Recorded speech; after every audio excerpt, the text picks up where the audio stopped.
Well, let's start this off. First of all, I think you need to know who I am before we even start this. But really what I want to do is do a few things. One is I want to tell you my story, because I think there's some value in that. The second thing is I want to tell you really about what is the science, what is the psychology behind what we do. And I think if you had a sense of what makes us happy, or why we do what we do, it might change your perspective on what you're doing currently today. So let me start by saying I am on the entrepreneur side of the debate, at least when I was young. I was 12 years old, and I started my first company, and it was mowing lawns. And you know what? I loved it. I built a business, and by the time I was going off to college, I was 18 years old, and I had dozens of clients all around the area. I was really deciding, is this what I want to do with my life? Do I really want to start a business that could do something big? When people asked me in high school, what do you want to be? I said, a billionaire. That was my goal, and that was my mission, right? Why not? Million's not enough. Let's show people that you can really do something. And so for me, it was always about how can I show that I'm the best at what I do? I'd say making $1 billion is pretty much the way to do that. So that's how it started. And then came to Virginia Tech, met a great friend of mine, still a best friend, Brandon Carroll, and together we ended up working with Arlington County government. And what was interesting about them is they were willing to kind of take us on. We had a bunch of ideas, very creative, very passionate. And I think Brandon and I always thought, could we kind of, I don't want to say pretend like we had our company of our own, because we didn't do that, but we certainly oversold what we have done in the past, knowing that we could achieve whatever it is we set out to do. And so that's kind of how it started for my freshman year and sophomore year. Then in my sophomore year, we went home and we started working with Arlington County again. And one of their big transportation issues was, how can we get people to get to the presidential inauguration on time? As in, is there a way to apply what you all know about social media and marketing to make this more effective? And what we actually did is we found a way to get people what was happening and how they were getting to the particular event. And for us, we had a map. We were actually at Virginia Tech back here for our first day of school in January. And we had maps all across our dorm room. I remember this because we were trying to figure out how could we take in this real-time information and put it back in a way that became meaningful for those that were traveling to the inauguration. And for us, the Washington Post did a nice little story because what was going through the whole Twitterverse was that people were saying we were getting them better information than the metro operators themselves. And this goes to a fundamental idea that the collective wisdom of the crowds is greater than any single one person, right? How we've always done things in the past is, in some ways, top-down, right? Metro wants control, they want to tell you exactly what's happening, and that's your mindset, and that's your focus. And we said, let's open up to everybody. Let's have everybody share information with one another. So that's kind of how it started. And then we ran for student government at the end of my sophomore year, and we were elected with the most votes in student government history. And I think this was one of the moments in time that transformed who I am and what I want to do with my life. Because when I started to realize what it's like to serve other people, or to do something that doesn't necessarily benefit me, but that can benefit us as a Virginia Tech community, sure say maybe there's something else. Maybe it's not just entrepreneurship. Maybe it's social entrepreneurship. Maybe it's applying business in a way that people haven't seen it before. Maybe it's something bigger than just myself. But at the same time that we were going through SGA, Brandon and I were still, and Joey as well, were thinking, we've got ideas that I think are worth something. And we did. We started a company, Social Sway Marketing, started it 2 years ago, and constantly have had that kind of on the back burner because we found something else that we think is more powerful than what we had ever imagined. In fact, what's interesting about this is, I can't really talk about the client, but this one person called me up a month and a half ago and said, we've talked with some people that have worked with you, and we're interested in you all working with us over the course of the next year. In fact, we just budgeted $100,000, and we'd like you to work with us. I said no. The reason why I said no is I don't think that there's anything more powerful than what I'm about to talk to you about tonight. At the end of the day, I could take $100,000 right now, and I would feel pretty good, and measure my worth by that $100,000, or I could tell you about what I think we're doing that can change the way everyone does what they do. That right now, I think we have answers from psychology, from science, and from people that can change the way we do what we do. And what that's about is actively caring for people. In the fall of 2008, we started a movement on this campus. I'm going to tell you about that. And the reason why I'm still here, working on a PhD in industrial and organizational psychology, is because what I think we have right now is something that can change the way we do everything.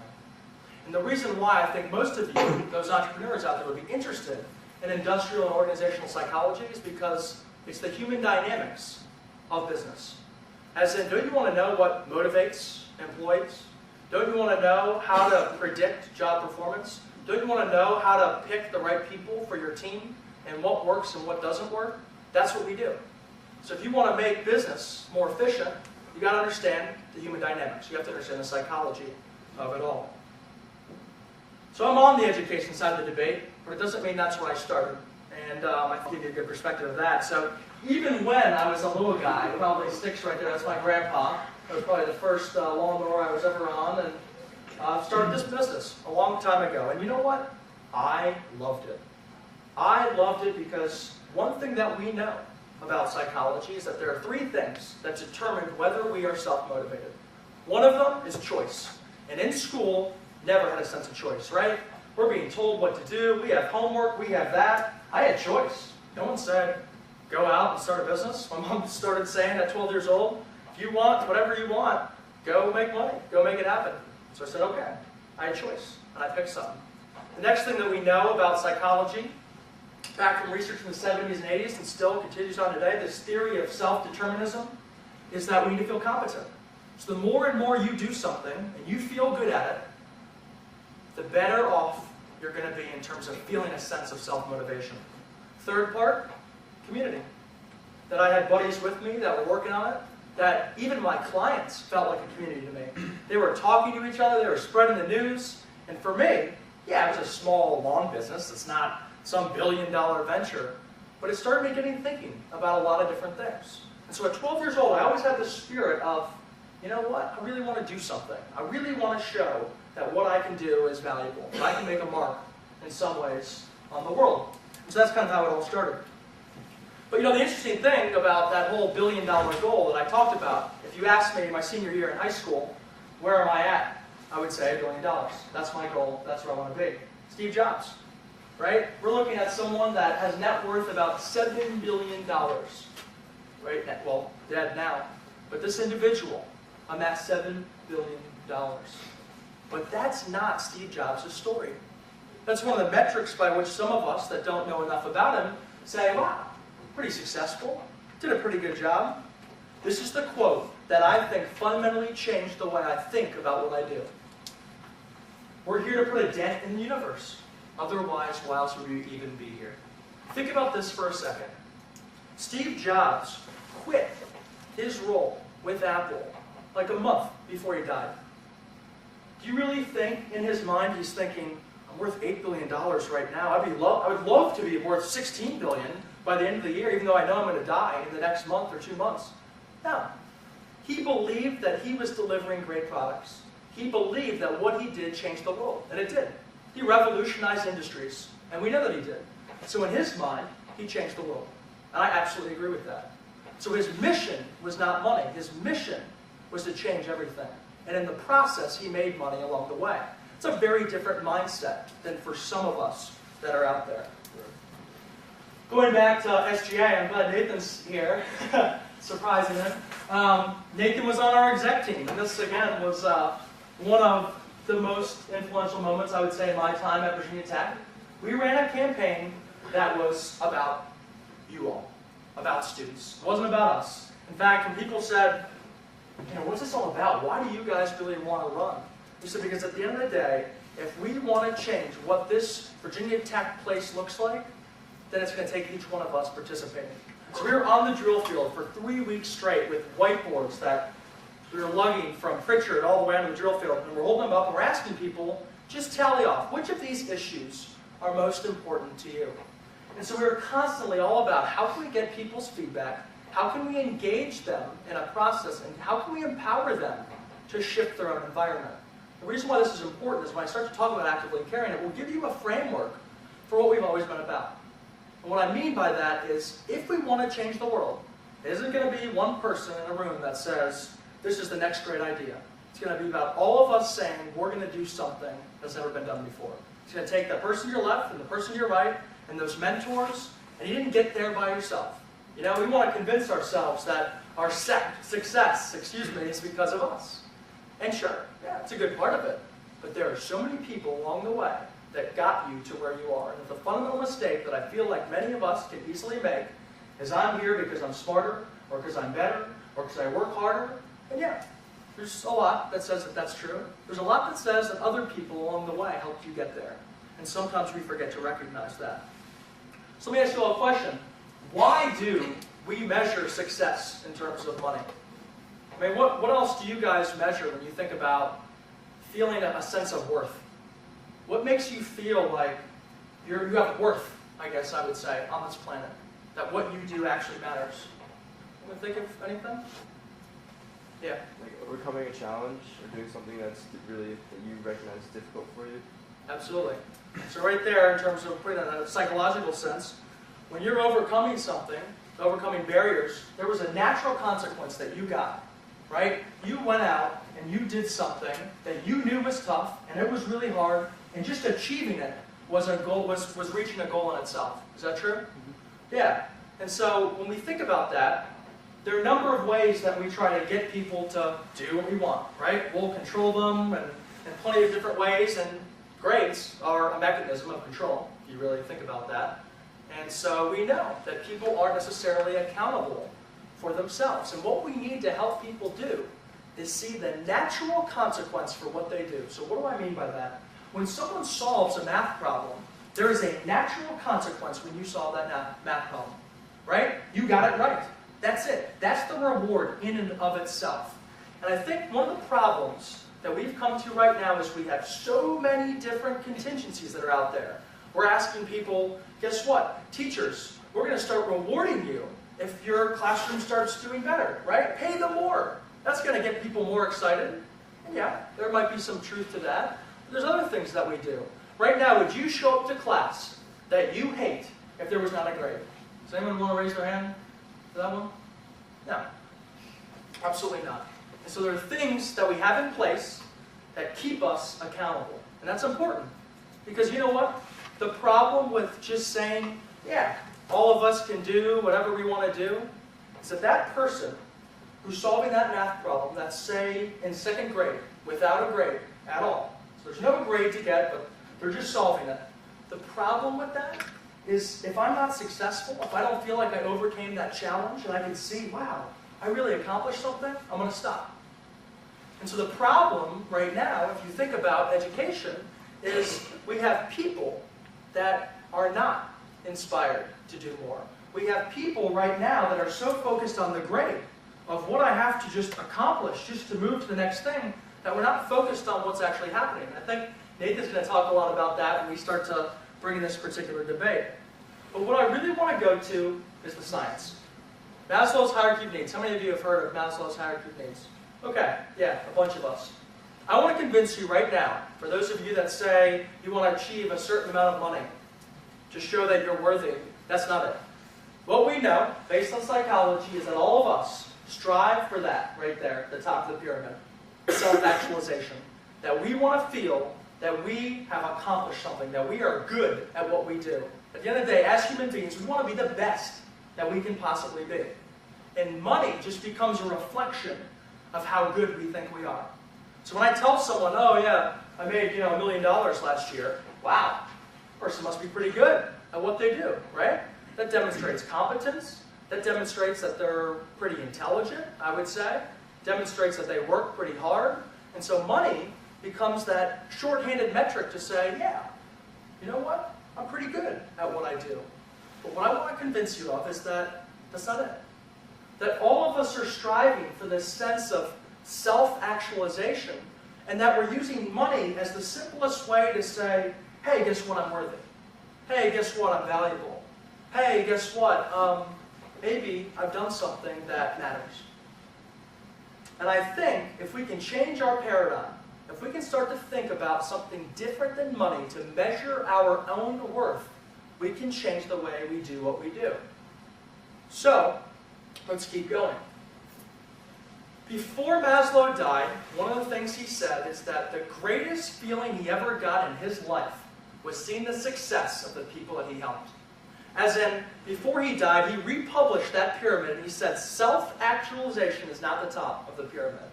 The top of the pyramid is self-transcendence, going beyond yourself for others. Quote sums it up right here. The secret of happiness is finding something bigger than you and devoting your entire life to it. That is what I think it's about.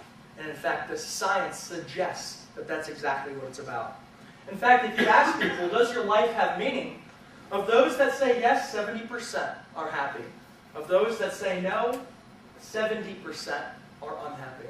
So again, we get a sense from the data, from the psychology, that when it comes down to it, we have to feel that what we're doing is meaningful and that what we do matters. And while you can think right now that obtaining the most amount of money in the world is going to do that for you, I can promise you it won't. Because science tells you that it won't. So we can convince ourselves all that we want, but what's out there and what we know based on research is that's not true. So for me, I want to give you a little more of my story. I came to Virginia Tech because of April 16, 2007. I was in the high school in Arlington, in Northern Virginia, and I will never forget the moment when I heard. Actually, it's really cool to have Bryce here because Bryce was the exact first person that I thought about. I was in the hall with one of my friends, and Bryce is a year older than me, and he was at Virginia Tech. And for me, when I heard Nikki Giovanni's words, and when I saw a community on TV that cared more about each other than they did about themselves, I said, that's a place where I can go to college. So that's a place where I can be the person that I've always wanted to be. And so constantly in my life, I've lived in a state of dissonance between, I want to show I'm worthy, and money must be the way to do it.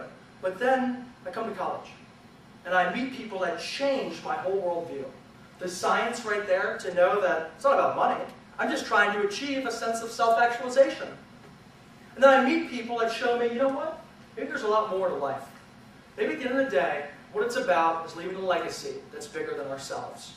And so for us, after I met Dr. Geller, who's my advisor for my PhD program right now, for years, he's been applying a concept, actively caring, in workplaces to help keep people safe. His whole job was using psychology to make people safe. He's still a professor at Virginia Tech. He's been here for 43 years. And it was in the fall of 2008, after I met him, when myself and 4 other guys, we thought we had an idea that could change the way we do what we do. The idea was simple. If I saw someone going above and beyond for somebody else, helping somebody else, I would take this green, actively caring for people wristband off my wrist. I would thank that person for caring, and I would give them the wristband to thank them and tell them to pass it on and to pay it forward. We gave out 2,000 of these green wristbands on our campus, and we thought it was having an impact. I mean, we were hearing stories from people that was amazing, but we weren't quite sure.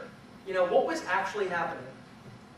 It was not until I heard this story that my whole view of this completely changed. We wanted to change our Virginia Tech culture. We wanted to create a community where people cared. But when I heard this story, I knew that what we were doing could literally change what we do today. Allie Neal, she was a student at Louisiana State University. And 8 months after we gave out those 2,000 green wristbands at Virginia Tech, she's on the metro in Washington, D.C.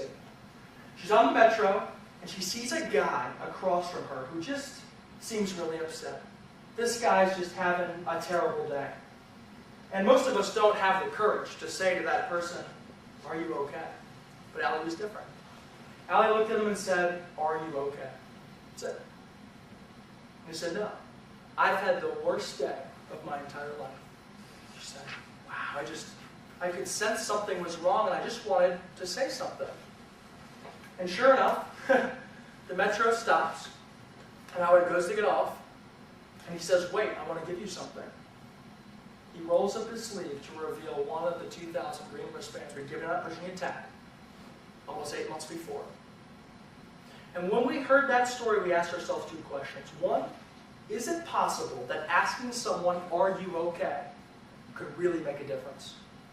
Yeah, I would say so. In fact, the story continued, and he said, "I'm giving you this wristband because what you just did, that was the most someone has reached out to me in the last year. That one moment of actively caring completely changed this guy's worldview."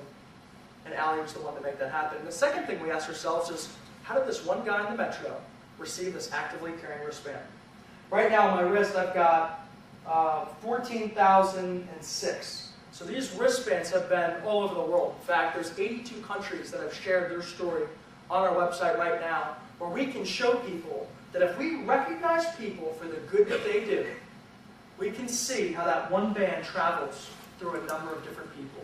We can see the natural consequence, as in, I helped someone, it felt good, it made their day, and that was the right thing to do. The consequences that we get from that, you now get to see how, wow, I affected somebody else, and affected someone else, and affected someone else. And literally, we're changing the way people do what they do. What's also interesting is to kind of give you a little more framework as well. And for me, it was, I always ended my runs at the pylon. You know, this is what our university is all about, right? What program that I may serve. I was involved as I possibly could, but that really wasn't enough. There was one moment towards the end of my sophomore year, where I ended here, back at the memorial. And for me, it was thinking about, why am I here? What is this all about? What brought me to Virginia Tech? And what am I supposed to do here? And sure enough, the shooter on April 16th had been bullied from the beginning of his school years all the way throughout college. And my really good friend Taurus, after talking with him a few weeks later, we started doing research to figure out exactly what had happened. And his mom said, "We want to try whatever you guys think we can do in our classroom to do actively caring." So we didn't have anything at this point. We just had an idea. We had green wristbands. We had Dr. Geller's years of research in psychology, and we said, let's integrate these to create a movement. Let's integrate these to change the way education looks. And so, let me show you a little data from our specific actively caring program. We asked students via self-report over the course of 7 weeks, in the past week, how many times have you seen someone else being bullied? Just to give you an idea of this, week 1 we measured them before the program started, and then we measured them throughout, and week 7 is when the program was taken away. So it's an ABA design. This is a 45% reduction in bullying behavior. And let me tell you what we did. We asked students in the classroom to look for other students doing kind things, actively caring. They were to thank the person, write the story on a note card.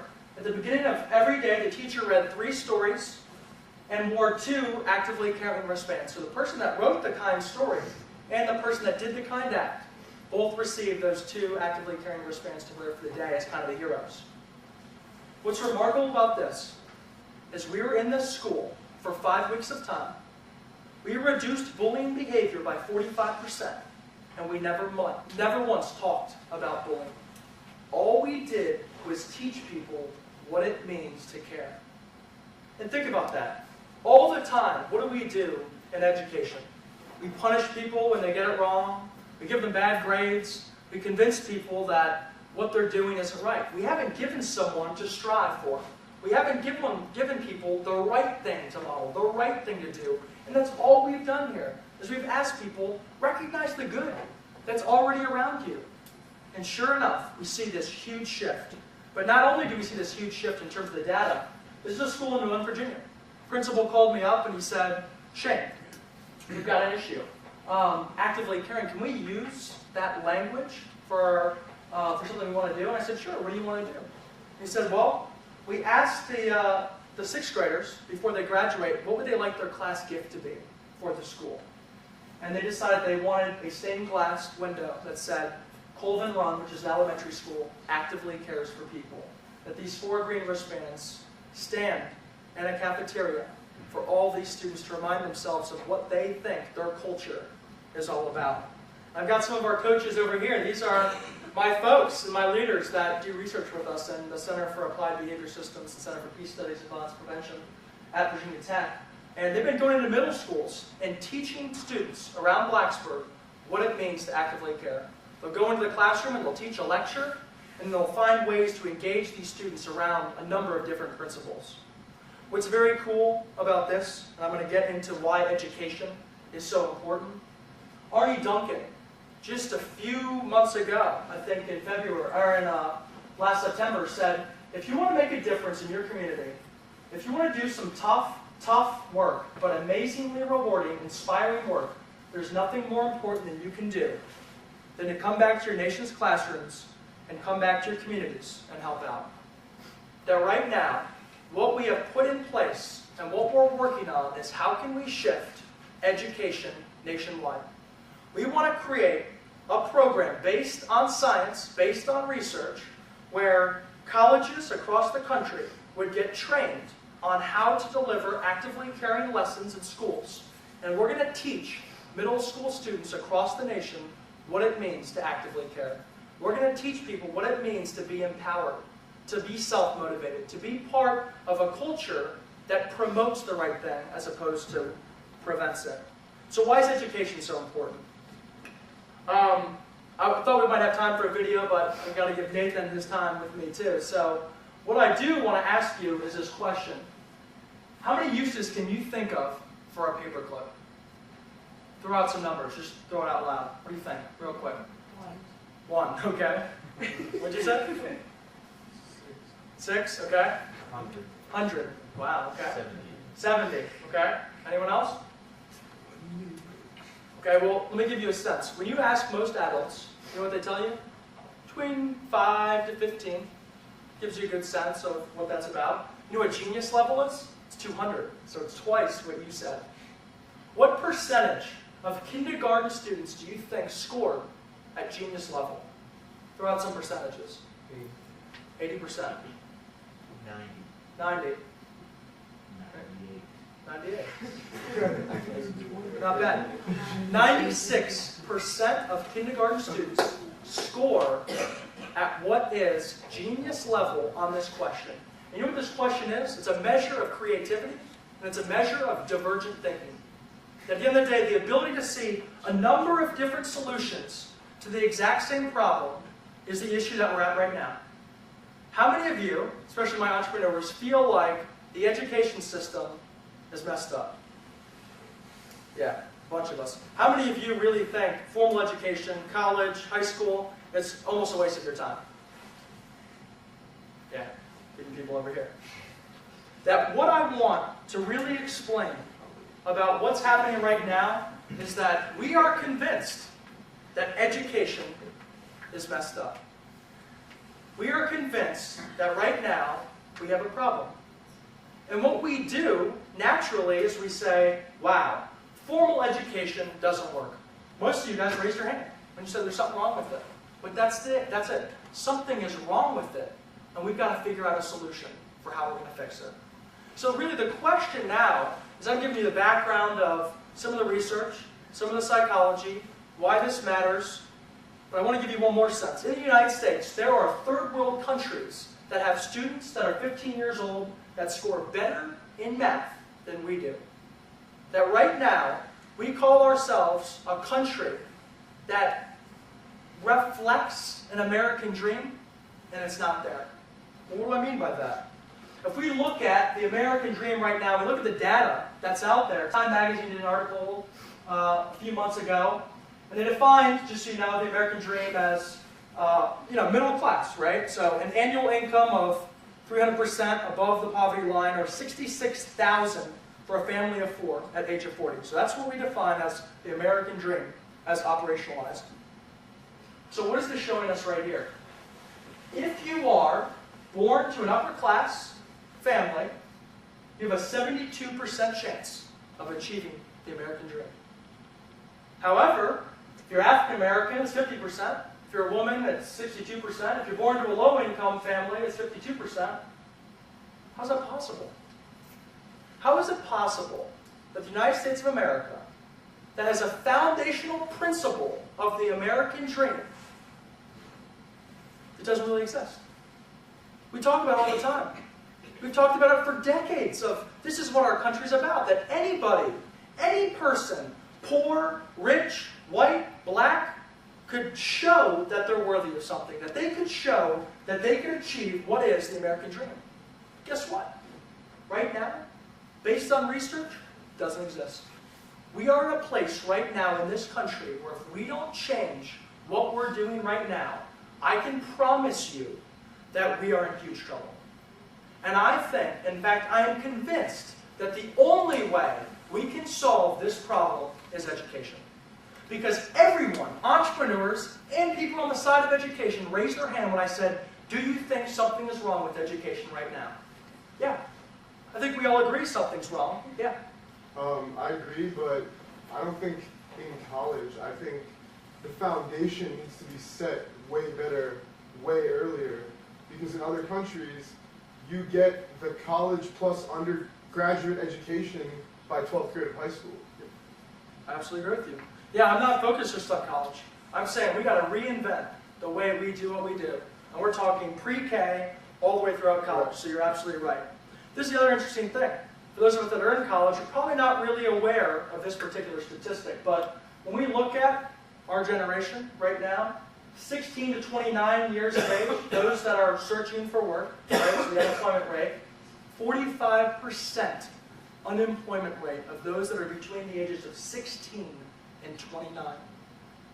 What are the implications for our nation if right now our generation is literally out of work? And in fact, when we ask people, the millennials right there, 18 to 30 years of age, how many of you think that the United States, only a third of us believe that that's true? But you look at older generations, like the silent generation, those that are 66 to 80s, 64% say they think America is still the greatest country in the world. But at the end of the day, if we want to do something different than what we're doing right now, it's going to take us.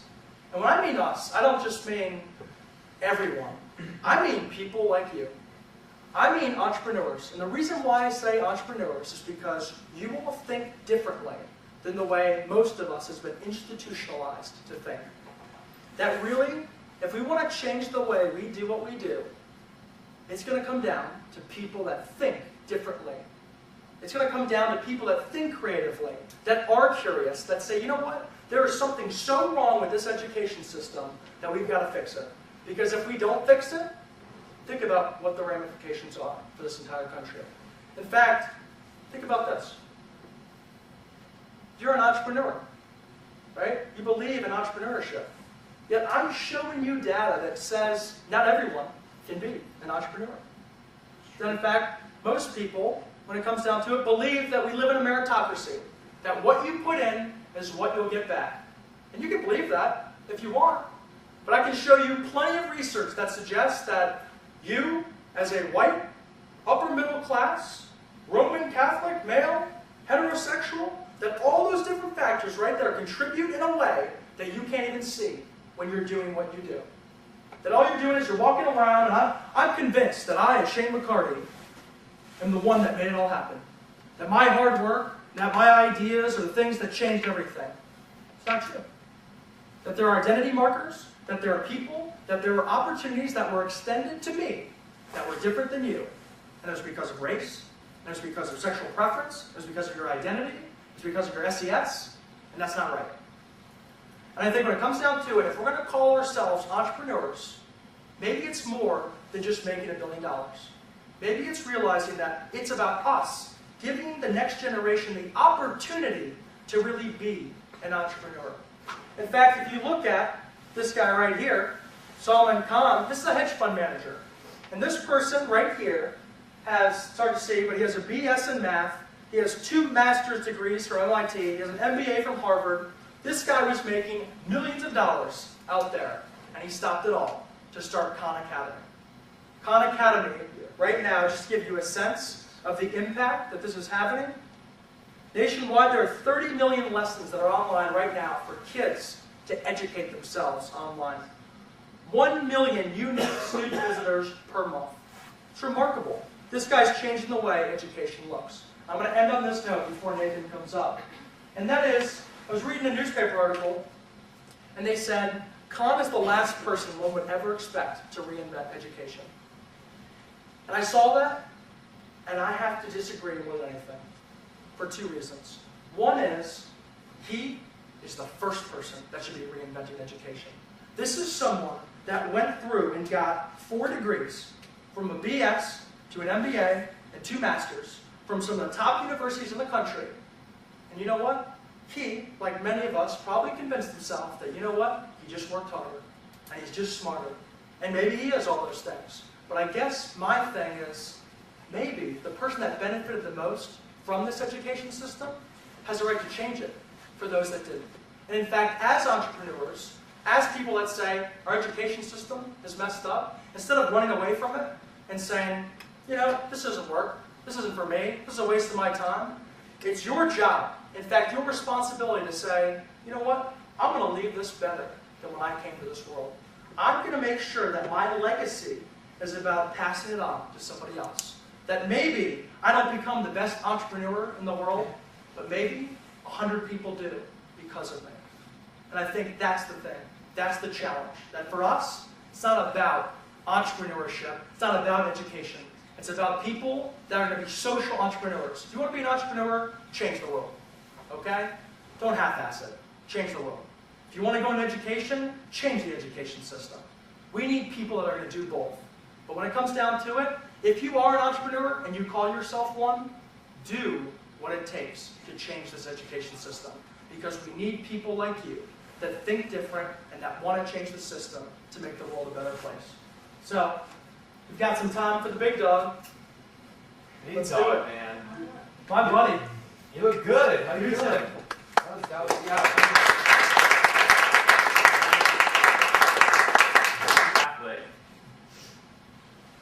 It's get up here. Yeah, so it's completely non-traditional to get divorced.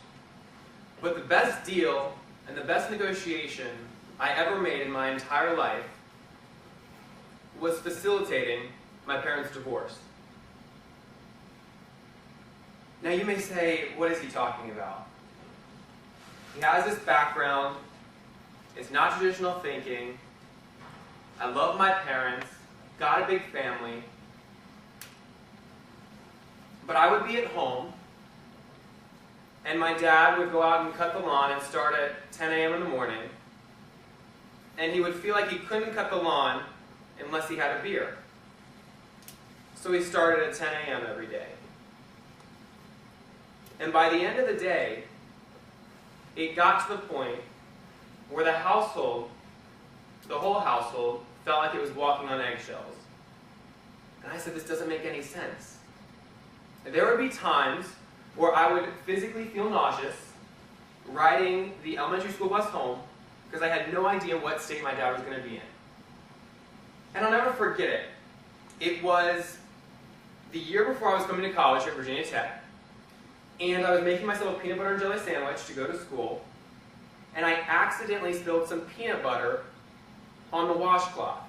But it was the washcloth for the dishes, not the washcloth for the counter. And my dad flipped. And he grounded me. Now I was working a job, I was refereeing soccer, I was trying to make some money, make some income for myself. He flipped out, ended up grounding me, so I didn't have a car for a week. And I felt horrible asking my mom to take me to work because my mom was a double entrepreneur.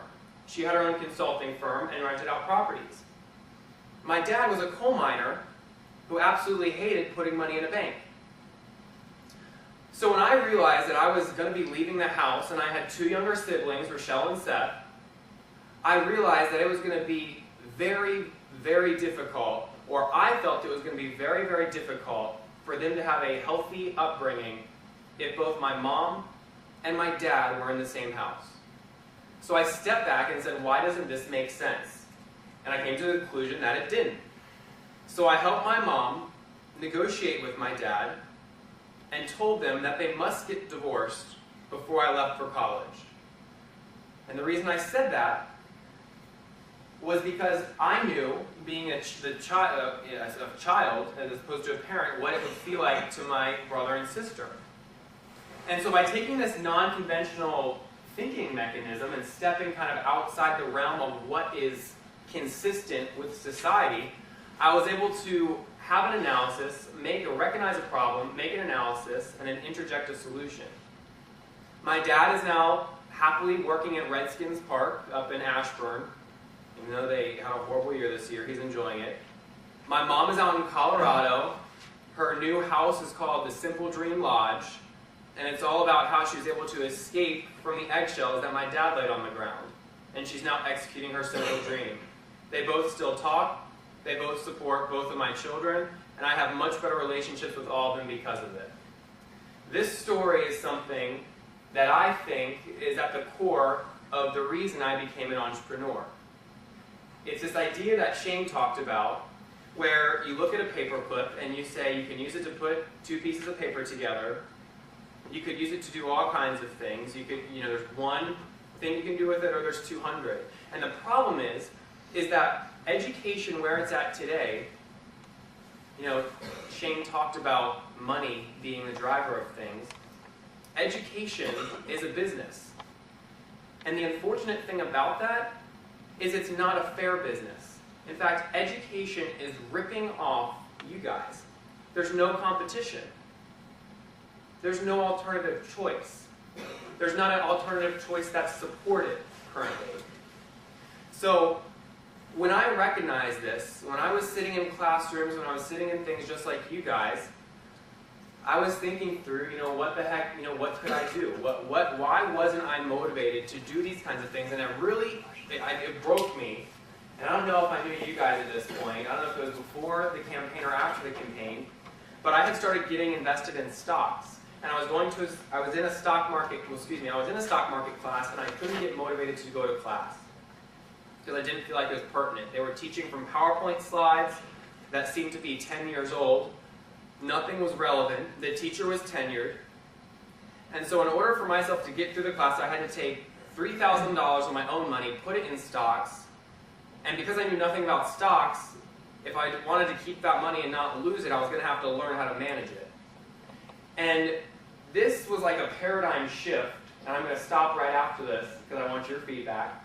This was a paradigm shift that I experienced where it helped me recognize that entrepreneurs, it's not that nobody can be an entrepreneur, it's that everyone kind of has different forms of entrepreneurship. It's a mode of thinking, it's a mode of problem solving, it's a mode of analyzing, it's a mode of understanding what drives you to do different things.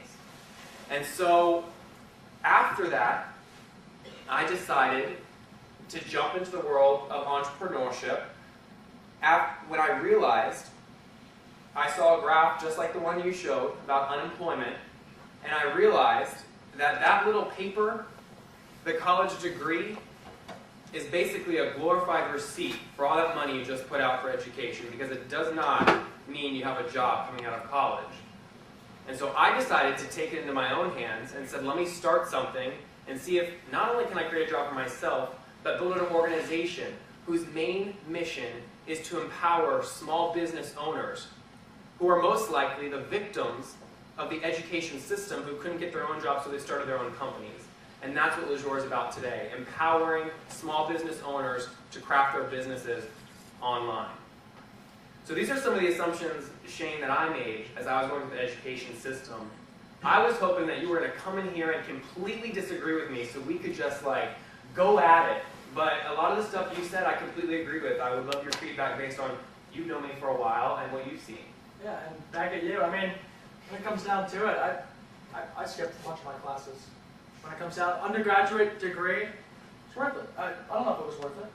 But you know what? I convinced myself after a period of time that it had to be worth it. And you know what? I did more and more, and now here I am. I'm going to get to the point where if we want to change this system, the unfortunate reality of it is that it takes certain things. Some of those things we need a degree. Master's degree, PhD. You've never seen a university president that doesn't have a PhD. So if you want to change the way education looks, yeah, I agree with you. We can empower small businesses to do more. We can empower businesses to make money and to create jobs, but we haven't come at what the real issue is about. All we're doing is we're saying education doesn't work, so let's push it to the side and let's focus somewhere else. And I guess I'm not convinced that building more jobs, that empowering other small businesses alone is going to do anything to affect this education system. Whereas, if we focus on education, if we shift the way we do what we do with regard to the education system, not only does that change education, it changes what you're talking about too. And so I'm not convinced that simply focusing on business is going to have the same reciprocal effect on education as fixing education would on businesses. So the problem with higher education is not the people in higher education, it's the system. I can't tell you how many professors, some of which hold very high positions at the university, you wouldn't even call them professors, but they manage different programs, who I've asked them, just be honest with me. When you go and you have a report with your boss, what enables you to keep your job? What metrics do you report to them that enables you to keep your job? And one of these people that I talked to, and I quote, said, my ability to fundraise or to raise money. Essentially, what's my network like? What kind of donors can I bring in? And I also asked this to several professors who actually teach you guys, who are in your classes teaching. And Virginia Tech is a research institution, right? Unfortunately, because the incentive scheme is wrong, everything is completely thrown off. 70% research, 30% teaching, that's how it works. And when I broke it down, and I looked at what I was paying in textbooks per class, what I was paying teachers, the actual money that, I divided it by my class schedule and said, holy crap, I'm giving this guy a check to reel through PowerPoints that are 10 years old. If I do the math, man, he is making bank because he's been doing this for 10 years and he's tenured. He's not going anywhere. And this whole, I could not escape. Now, Shane is much more, so the bias, Shane is much more mature than I am when it comes to data and analytics. He's done much more research with human psychology. I'm more of I've gone through the system, here's how it felt to me. So that's my bias as you guys listen to kind of what I'm presenting. And the reason that I eventually decided to drop out of school is when I was on Facebook, I said, how can I start a company? And I saw that people were creating these things called fan pages. Now, I was an architect major, and I was double majoring in business finance.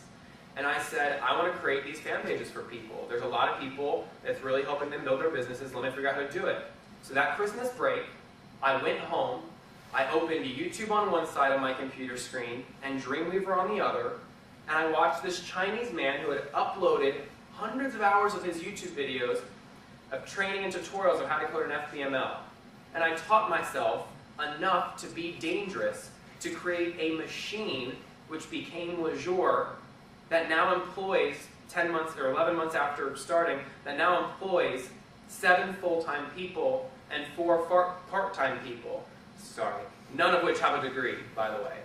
So this is my perspective, again, going through the system. This is how I view it. Yeah. Well, we don't disagree. In fact, my mom always reminds me now of the fact that after my freshman year of college, in the summer I told her I didn't want to go back. So I'm not going back to college. She said, actually you are. You're definitely going back to college.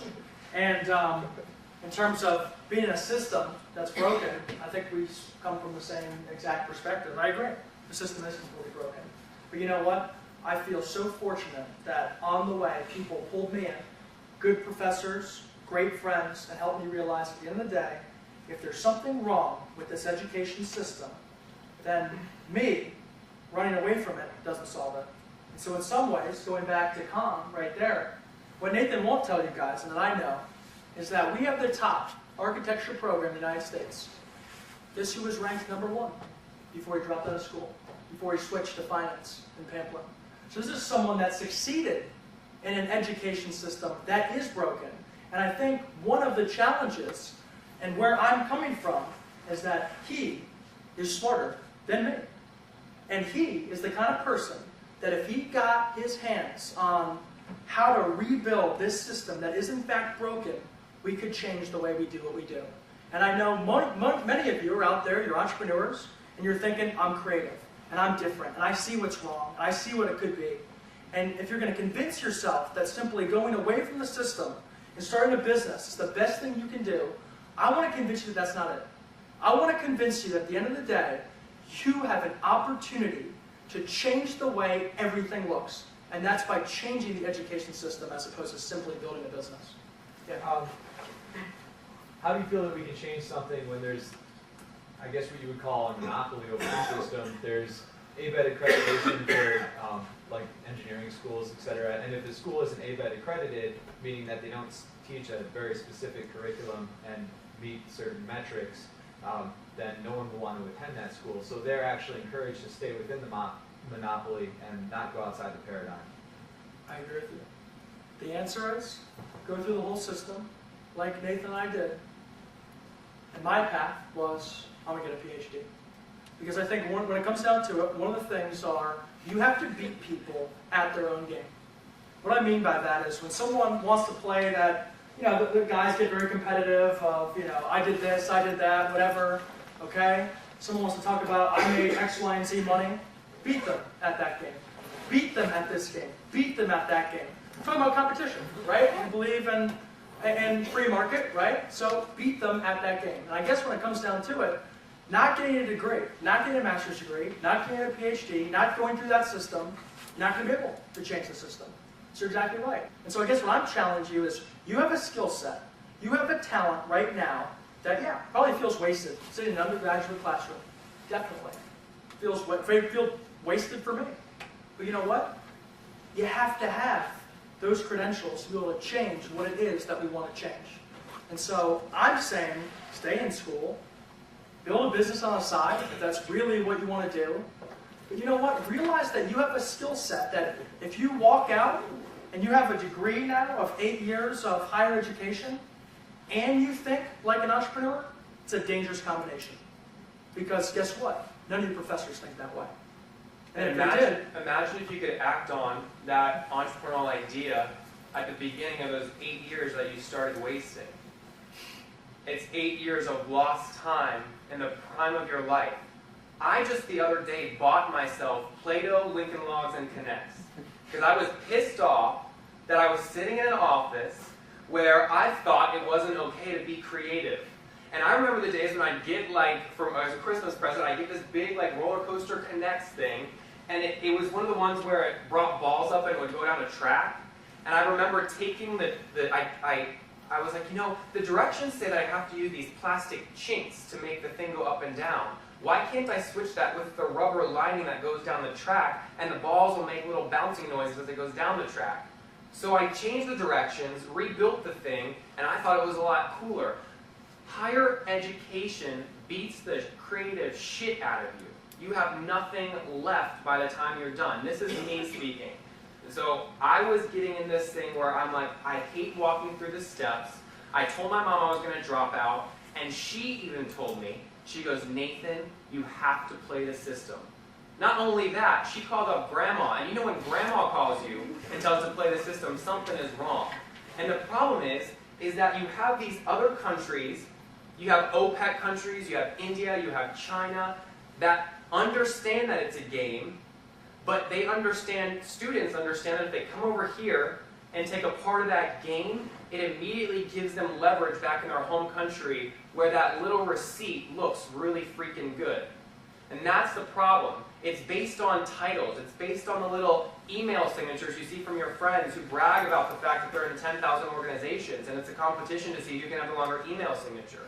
And what I just wish more people would do is take a second to think creatively about problems, re-stimulate that creative thinking, and break free of this system. Because when it comes down to it, Shane, you say that don't go start a business, understand education, and then change it. The problem is education is the worst business. There's no competition. It's a singular entity, which this entrenched idealism from your family and your friends push people in. And I would love your feedback on that. I mean, don't you feel like, wouldn't you rather have creative people thinking about problems and not wasting their time in classes they don't care about? So, I agree with you. One thing you did say is definitely right. If you could spend 8 years not working on undergrad degree and a PhD versus 8 years building a business, you're right. That's better use of your time to have those 8 years right there working on a business. But that's independent thinking. And when it comes down to it, if you're still in that mindset of it's about me, then you're right. But if you're in a mindset of about, we need to change a system, that we need everyone to do more, then what it's going to take is people to say, you know what? I'm willing to make a little bit of a sacrifice in my life, and other people are going to do the same. And all of us are going to go through this damn system that sucks, and we're going to change it when it's done. Because I think when it comes down to it, yeah, you're right. It's a better use of your time. But if everyone that was like you went through a PhD program and then came out and said, we're going to change everything, it would change. And that's my very strong belief. Yeah. But if you didn't have that preliminary attitude, because you had to have had the attitude that the receipt is what's going to get you a job one day, because if it wasn't that attitude, you wouldn't have gone to Virginia Tech, you would have gone to Radford, and if you went to Radford, if you went to Radford, you wouldn't have been given the same opportunity to have the open thinking or anything else that comes after that, right? So higher education is a system. The people in it, I mean, being in Virginia Tech and interacting with the people is completely different. I'm separating that as a completely different thing than going through the steps of going to class at 8 a.m., getting a grade, things like that. It's completely different. There are still, we have people on our advisory board that are from Tech. They're Tech professors. We hired a professor away from Tech that now works with Lejour. I mean, so what I'm trying to say is a college education, in the system perspective, it's a system, and it's broken. The people that doesn't make the people in the system bad. And that is the piece of what we term higher education that I see valuable is that you get to be in an area that's very dense with thinkers that you can connect with. And that's where I see value from that perspective. But I mean, I was that kid in high school that would fight with my teachers, like on the math exam, when I got a 98 instead of 100, and my friend got 100, and we gave the same answer, but I put the negative sign, and she didn't take off points on my negative sign, but she took points off me and not him. I would go back and bitch and moan and be like, give me the 100, because I was so bought into the system. Right. And then when I saw that you had to pay for AP tests, that was the first inclination I had that it's a big business. Mm-hmm.